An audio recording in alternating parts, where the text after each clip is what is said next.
3 जानेवारी पासून 12 जानेवारी पर्यंत आपण या 10 दिवसामध्ये या नारी शक्तीचा, स्त्री शक्तीचा जागर करणं आवश्यक आहे. इथं बसलेल्यांपैकी मी म्हणेन, मी पुरुषांना नाही विचारू शकणार, पण स्त्रियांना तरी माहिती आहेत का आपल्या भारतातल्या 10 समाजसुधारक स्त्रिया माहिती आहेत का? विचार करू आपण बरं का. मी हे तुमचं नॉलेज चेक करण्याकरता नाही आलेले. आपण विचार करण्याची गोष्ट आहे की ज्यांनी आपल्यासाठी खस्ता खाल्ल्यात, त्यांना तरी आपण आपल्या आठवणीत ठेवतोय का? सगळं विस्मरणात गेलेलं आहे.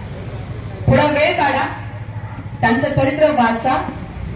आज आपल्याकडे महागुरु आहेतच, गुगल बाबा, बरोबर आहे, सगळं सांगतील तुम्हाला.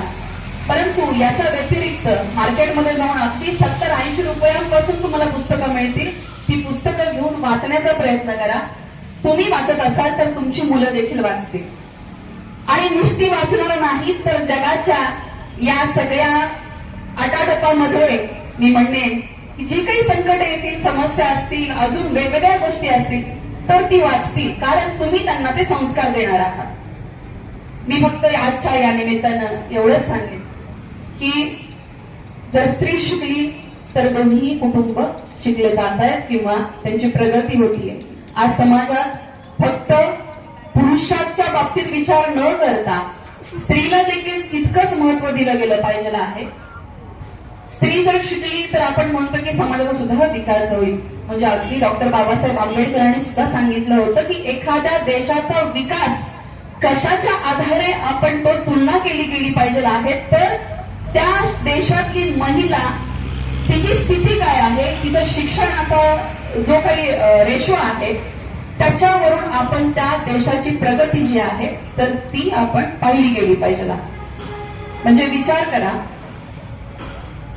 डॉक्टर बाबासाहेब आंबेडकरांनी हिंदू कोड बिल विधिमंडळामध्ये मान्य नाही झालं म्हणून कायदे पंडित किंवा कायदे तज्ञ असताना त्यांनी सांगितलं की मी राजीनामा देत आहे. किती मोठं धैर्य आहे ते त्यावेळेला. म्हणजे आपल्या केवळ एकाच समाजासाठी म्हणून नाही तर त्या आभार वृद्धांपर्यंत या लोकांनी आपल्यासाठी काम केलेलं आहे. आणि या जातीपातीच्या, धर्माच्या ह्या ज्या काही पेढ्या आहेत तर त्या आपण सगळ्यांनी अजून सुद्धा आपण तिथंच अडकलेलो आहोत. हे सगळं बाजूला ठेवायला शिका. याच निमित्तानं मी तुम्हाला एवढंच सांगेन. आणि खऱ्या अर्थाने त्यांची जयंती जी आहे ती आपण साजरी करू. हे जर करायला शिकलो तर त्यांचा जन्म उत्सव जो आहे तर तो साजरा केला असं मला वाटतं. मी एवढंच या निमित्तानं बोलते. आपण मला इथे बोलवलं त्याच्याबद्दल मी आपल्या सर्वांची खूप सारी आभारी आहे. धन्यवाद.